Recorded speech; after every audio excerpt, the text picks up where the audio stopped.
श्री राम समर्थ। दिसंबर 17। सब दुखों की जड़ देह बुद्धि है। परमार्थ का विषय वैसे कठिन है और सबको उलझन में डालने वाला है। जिसे यह विषय जान लेना हो उसके लिए मैं कौन हूँ यह जानने की अपेक्षा मैं कौन नहीं हूँ यह जानना अधिक महत्वपूर्ण है। हम किसी पगडंडी से जाते हुए यदि रास्ता भूल जाते हैं और गलत रास्ते से चलने लगे तो उसके बाद हमारा सारा व्यवहार गलत होता रहता है। वैसे ही हम गणित का कोई सवाल हल करने बैठे और उसमें यदि एक आध अंक की भूल हो जाए तो फिर आगे का हिसाब अधिकाधिक गलत होता जाता है। अथवा जैसे किसी रोग का निदान ठीक नहीं हुआ तो उस रोग के लिए जो दवाई निश्चित की जाती है वह योजना व्यर्थ जाती है।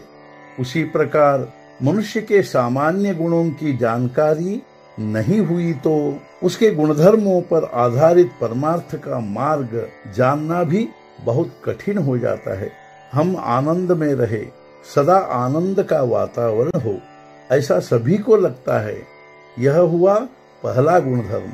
इस आनंद में सदा के लिए हम रहे, कम से कम इस आनंद की वृत्ति में हम रहे, ऐसा भी हमें लगता है। सच पूछो तो मृत्यु किसी को भी अच्छी नहीं लगती। जीने की तीव्र इच्छा या नित्य बने रहने की चाह हम सभी में रहती है। परमेश्वर आनंद रूप है, वह चिरंतन है, हम में वह अंश रूप है। इसलिए हमें भी उसके जैसे शाश्वत रहने की स्वाभाविक इच्छा होती है, लेकिन हमारी मूल में ही राह गलत रही, इसलिए आगे के सभी व्यवहार ही गलत होते रहे। किसी के आंगन का पेड़ गिर जाए तो वह कहता है मेरा पेड़ गिर गया, लेकिन उसकी देह गिर गई तो हम उसकी देह गिर गई नहीं कहते, कहते हैं वह मर गया।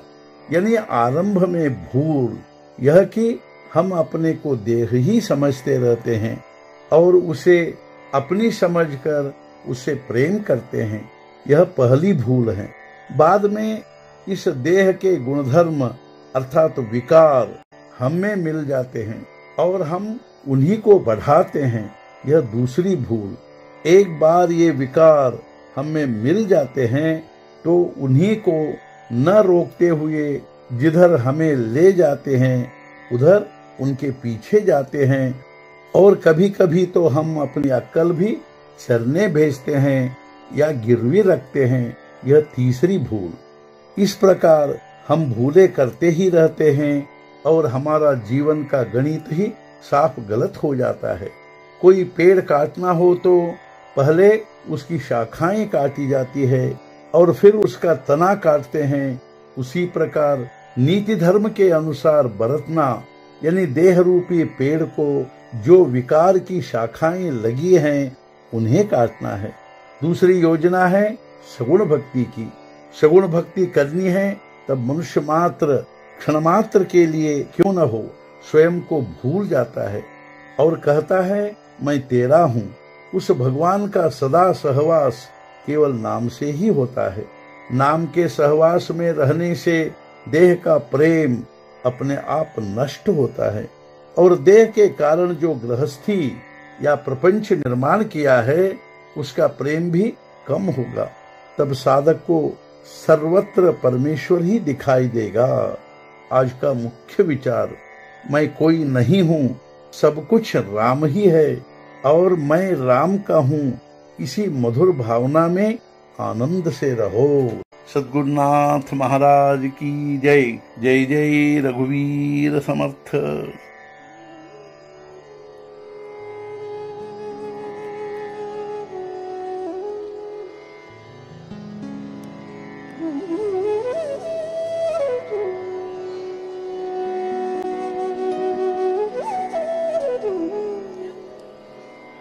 Mm-hmm.